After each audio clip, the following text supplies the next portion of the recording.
The topic: every board exam test, but no one explains properly.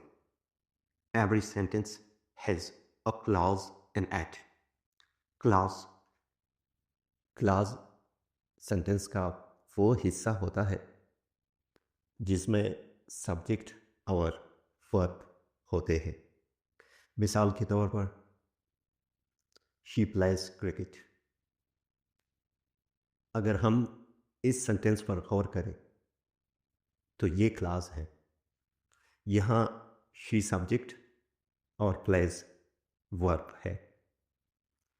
When he comes home, ये भी class है। यहाँ भी subject और वर्ब मौजूद है। यहाँ ही सब्जेक्ट और कम्स वर्ब है।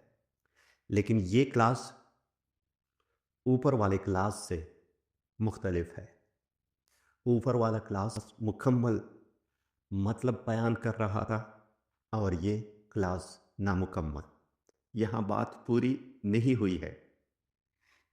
इसी मुनासिबत से क्लास के दो अक़साम हैं, इंडिपेंडेंट क्लास और डिपेंडेंट क्लास।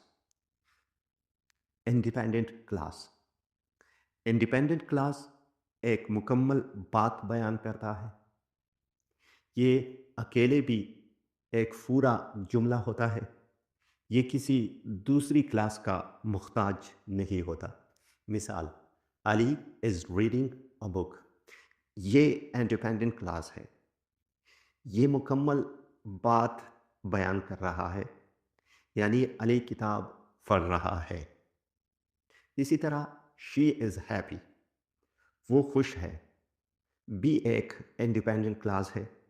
ये भी पूरा मतलब बयान कर रहा है। डिपेंडेंट क्लास वो क्लास है जो अकेले अपना पूरा मतलब नहीं देती। मिसाल, बिकॉज अली वॉज टायर्ड, क्योंकि अली थका हुआ था।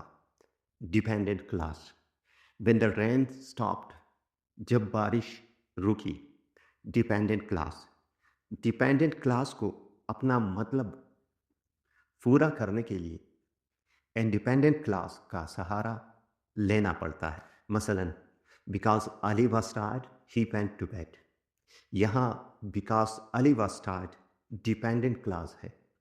ये पूरा मतलब नहीं दे रहा, लिहाजा अपना मतलब पूरा करने के लिए ये ही वेंट टू बेड का सहारा ले रहा है।